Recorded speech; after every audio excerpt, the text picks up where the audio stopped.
All right, in this lesson, we're going to go over something that I know you've all done quite a bit, and you've probably seen a million posters of this in somebody's classroom somewhere in your education. We're going to look at the science process. We're looking at science processes, and of course, the big science process is the scientific method, right? And I know you've seen this before, and I ask you to look at it in your homework. What I think is kind of sometimes lost upon students is that we don't jump right into an experiment, right? Notice that the experiment is kind of down here. It's in the middle of the process. So oftentimes what happens is science do a lot of careful work up at the front. It's kind of a front-loaded process where scientists observe a problem and then they start asking questions about it. And usually they will observe and question and observe and question and observe and question and observe and question for a really long time, so that they gather a whole bunch of background information, and then they use that information to make a hypothesis right here. And here's the key. I know that a lot of your teachers have told you in the past that a hypothesis is an educated guess, right? That's not really an accurate statement about what's going on in the science process. Scientists have done a lot of observation and a lot of questioning before they get to that hypothesis step. And therefore, a hypothesis is not really an educated guess. It's an explanation, a possible explanation, a prediction based on fact and observation. Okay, so get that educated guess business out of your head. Educated guess, wrong. Okay, it's not an educated guess. Think of it as a prediction, a possible prediction of what should happen based on your facts and observations. Then you draw an experiment. Draw up an experiment and try to test your hypothesis. You take data and measurements as you're testing, and then finally you're going to analyze that data to see how you did with your hypothesis. That doesn't mean your hypothesis is always right. There might be more going on than you've actually observed so far. So, you know, when you analyze it, you will actually draw some conclusions, and then based on your conclusion, you're going to go do one of two things. Okay, you are either going to revise your hypothesis, go back up here, if you find that your analysis does not really support your hypothesis. So you know something else must be going on because the hypothesis doesn't seem to be supported by the research that you've just done. You have to go back and revise the hypothesis, and then you'd go back down through the steps again.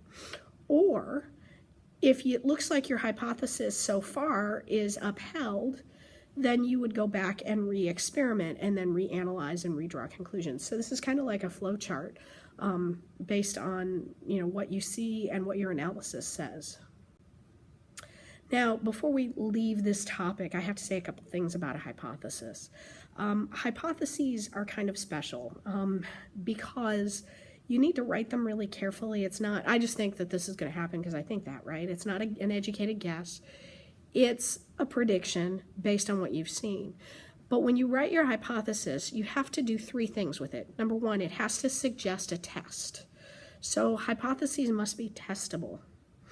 Number two, they have to be supportable. Okay, so when you write your hypothesis, that suggests how you're going to test it. And then if you're right, your test should suggest that your hypothesis is supported, right?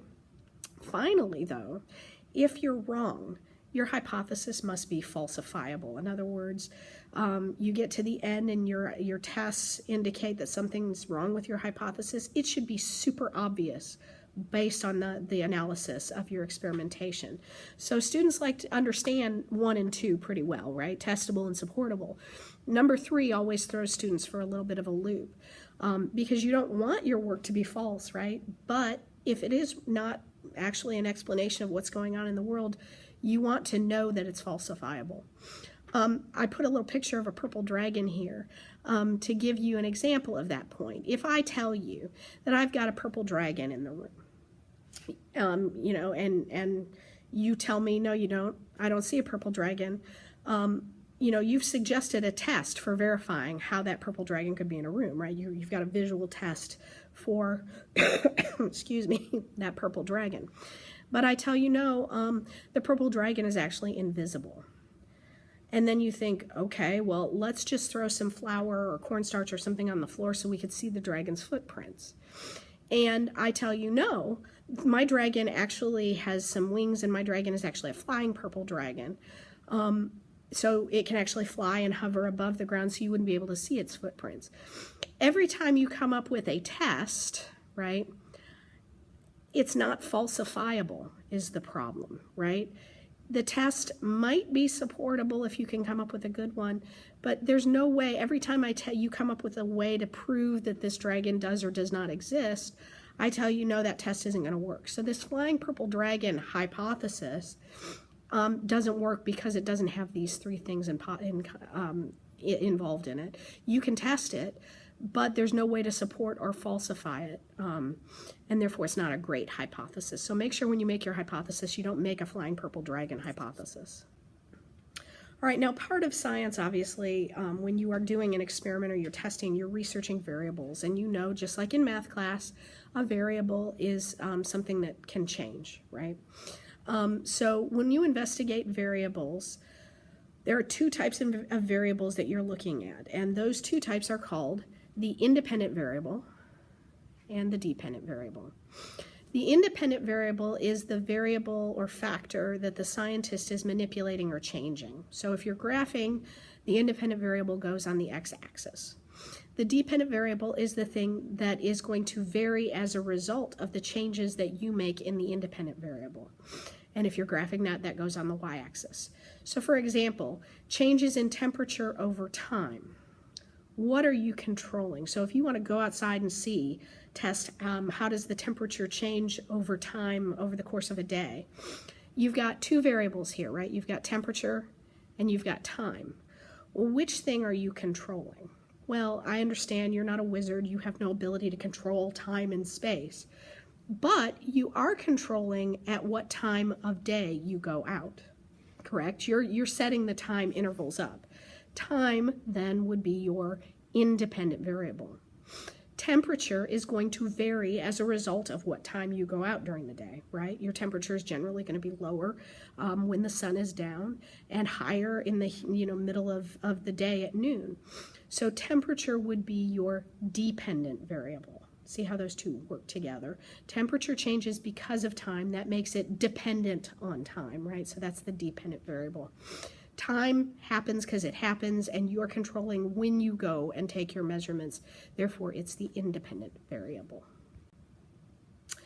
Also, some important things to keep in mind with data and research. You have two basic types of data that you can collect in an experiment.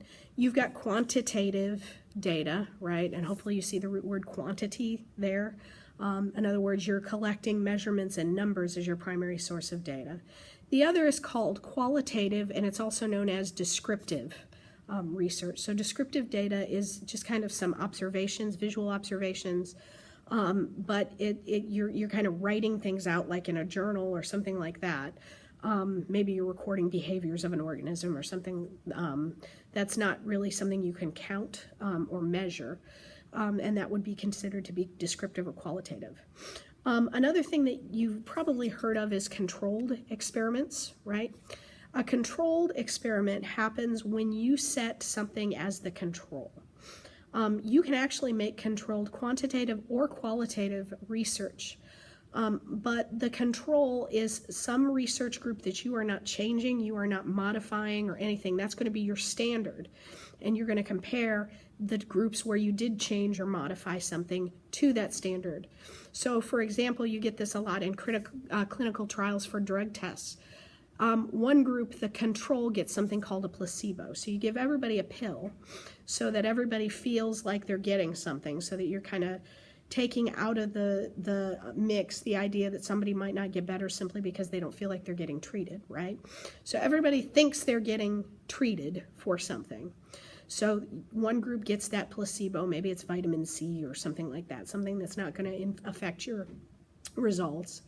The other group gets a drug that they think, say, is going to lower blood pressure. Okay, so what you can do then is see, does the group that got the actual drug experience a greater degree of lowering of their blood pressure than the group that got the placebo? And if so, then you can conclude that your drug is probably pretty good and probably ready to move on to the next stage of your research. Once a scientist does all of this work, now remember, a scientist does research, they conclude, and then they retest again, right? Because if your results are not repeatable, they're not worth a whole lot, right? So scientists do a lot of analysis to look at the implications of data. They will make graphs and charts for reporting and draw a conclusion based on that.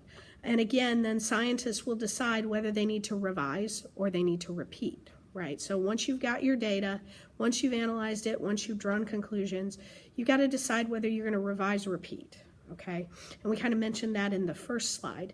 But what's important is the next thing that happens after that. After a scientist has repeated his or her data a lot and feels like, okay, I've got something now, I've really found something that's good science, that explains some natural phenomenon pretty well, he or she has to communicate that to the rest of the community. And what they do is they publish this in a scientific journal. The reason why is that scientific journals are what we call peer-reviewed. Okay, so they're peer-reviewed. In other words, the editorial board of a scientific journal consists of a bunch of scientists, and they will get people with expertise in the same area of research that you were working in to read your work, look over your data, and say, yeah, okay, this looks really good. They also might ask questions about it and say, well, did you really consider this, that this might be an alternate explanation for your data, because we see this in your analysis and we don't necessarily draw that same conclusion. So it also kind of makes sure that if you're reporting something out there in a scientific journal, it's as accurate as we could possibly get it to be, and that a number of people besides just you agree that what you're publishing is probably pretty good research. Scientists also get credit for their work by publishing in journals, and also knowledge is built upon what other people have done. So you want to communicate out your work so that if somebody's doing something similar, they can build upon your work. They can repeat it and build upon it to kind of do new research and ask new questions and get more information out there. And again, as always, that hypothesis can always be retested, and it can be modified by other people as well. The last thing that we need to deal with here is this hierarchy of proof, and it's often called the pyramid of proof. This is what happens long after scientists have done their work and published their work, and it's been shared and shared and shared. Hypotheses will kind of be batted around the scientific community for a really long time. And scientists will retest and modify and retest them over and over again. And they can be around for a really long time, and they're usually they're kind of at the top of this pyramid of proof right up here, because they are the lightest in terms of the amount of support that go behind them. When the scientific community generally agrees that this is probably, this hypothesis that you've got is probably a really good explanation of some phenomenon, it's elevated to the next step, which is to become a theory. Most of the work that we do in science, in biology, is theoretical. So evolution, for example, is a great idea and a great example of a theory. It's a pretty strong thing to be a theory, because it's been around for a long time. There's a whole lot of tests and a whole lot of scientists who've been able to support it. Rarely in biology does anything ever become a law. Law would be the closest thing to uncontestable fact there is. In biology, I can think of only, I think, about 2 laws, and they're both very mathematically based. Anything that's really mathematically based has a greater chance of having laws associated with it because, you know, numbers are numbers and they always behave the same way. Organisms don't always behave the same way. And so there's a lot of variables with organisms that make anything becoming a law kind of difficult in biology.